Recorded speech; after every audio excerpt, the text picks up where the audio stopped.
We welcome you inside the NBA. It's presented by Lilly. Knicks fans are absolutely ecstatic here in San Antonio, and for the Spurs faithful, man, you thought the Alamo was bad? Welcome to the NBA Finals of 2026. I think the Alamo was bad too. Yes, I do too. Welcome everybody. Ernie Johnson, Shaquille O'Neal, Kenny the Jet Smith, Charles Barkley. Man, this was something. This was finals basketball. This was San Antonio with a 14-0 run. This is a game coming right down to the last drop. Great energy for San Antonio coming back. Actually, Victor Wembanyama did a great job of kind of inserting himself back into the game after being kind of lost in the first half. But I really honestly thought it was poor clock management even down the stretch.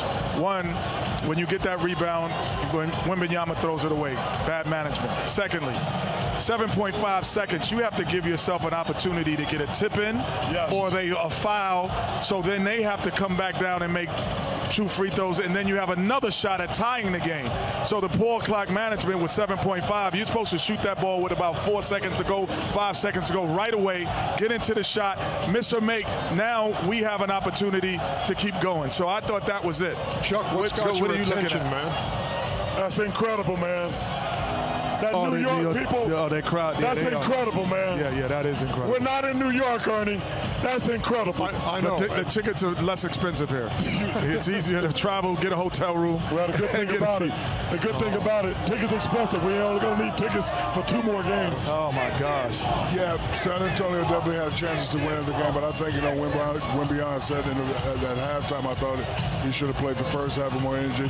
It's just too late. And even in the third quarter, New York came out, they played more physical, and they smacked him, and then Wembanyama turned up the energy. I think it was too late. And you know what? We always talk about how young they are. I think that last minute when he threw the ball away, they're youthful inexperience. Hey, it showed. Let me tell you something. He's been criticized in Minnesota. He's been criticized in New York. The MVP of the finals is going to be Karl Anthony Towns. He has played 2 of the best games I've ever seen a big man play. He was great in game 1. He was great in game 2. That man earned his flowers. He had scored under 20 in 7 straight games, but his impact had been so profound in other areas. Tonight he goes for 21 and 13. And again, he's the guy who got him going in the first half.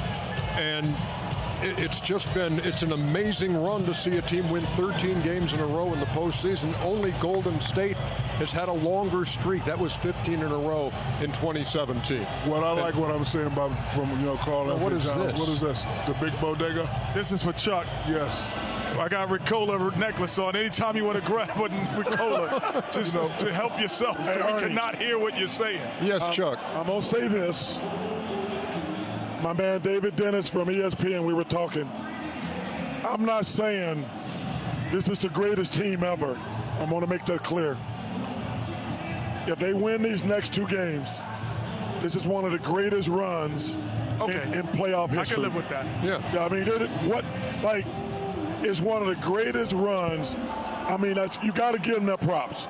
I mean, it's amazing what they've done. You got to give them their props, and maybe we need to give the Hawks some more props because they're the only team that took them to 7 so far. No, took them to 6. Maybe the Hawks are the second best team in the NBA. We didn't know it. Chuck, back to Karl Anthony Towns. He's playing with pace. He's playing smart. He's playing the inside. He's the outside.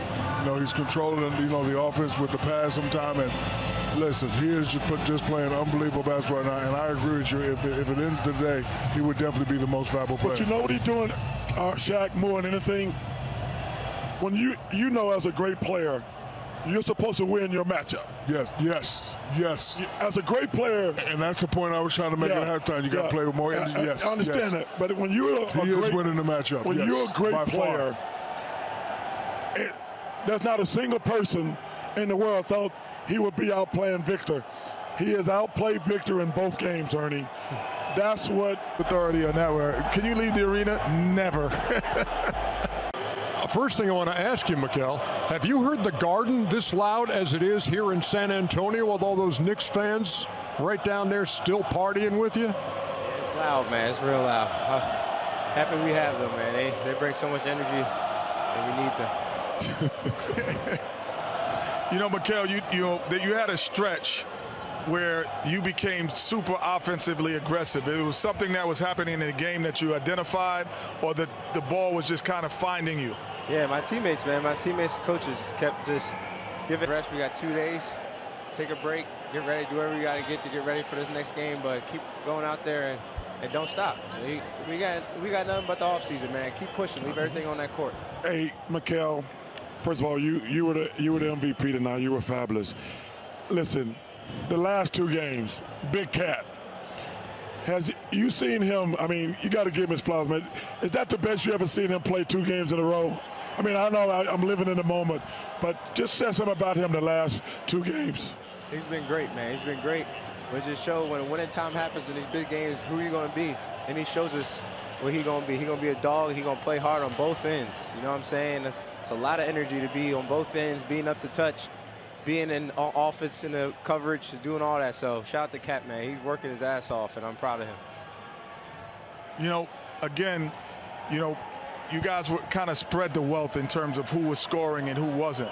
But on a defensive end, you guys have been giving Wemby a lot of difficult shots. Maybe not stopping him all the time, but difficulty. What is that game plan about to get him to the difficulty of his execution on the offensive end? Yeah, man, he's an unbelievable player, man. And, it's tough to guard on one-on-one, and we just got to show shifts, make it tough on him. And that's really it. They got a lot of great players. But we know how great Wemby is, and we just got to, help the guy on ball and show shifts. All playoffs, you guys have been greedy. Chuck and I were concerned if you guys were going to be greedy, and we knew you were. Game 3 at the crib. You know how crazy it's going to be. How are you guys going to go in there and not be too hyped up, because we know how New York City is up 2-0. Yeah, we just got to keep playing hard and keep going. Like I said, keep playing desperate. That's all it is. Give it all we got. We ain't got nothing else after this. It's off season. Just give it all you got. Mikal, last thing for me, it's just, look, this is an incredible run, but in your wildest dreams, did you ever see this team, in the postseason winning 13 games in a row? Yeah, I don't know. Just keeping it.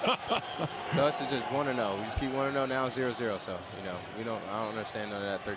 Just keep it one game at a time. That's 1-0 13 times, and that's what you've been able to do. You're up 2-0. We will see you in New York on Monday. Thanks for taking some time with us. Square Garden. Thank you, guys. Thank you. All right. Teams down 0-2 at home in NBA playoff history. Thanks for the reminder. Chuck's Suns, Shaq's Magic. Thank you, Shaq. And it's just We have that in facts. common, It's just facts. Yeah. I'm on the other end of the spectrum. Yeah, because Kenny was on that Houston team that had the 2-0 lead over the Orlando Magic. It's amazing that we all were involved in that in some way. I know, isn't that crazy? That is crazy. Yeah, and I've watched them all. So here, I can't wait to hear what you've got. The guy who really doesn't live for stats, and now you've got some stats. You know, we should call this segment Chuckalytics. Go ahead. Thank you. If somebody had told us after game 2, Brunson would be 12 for 31 in the first game, 7 for 25 in game 2, got the same number of assists and turnovers, we would have said, oh, the Knicks are down 0-2.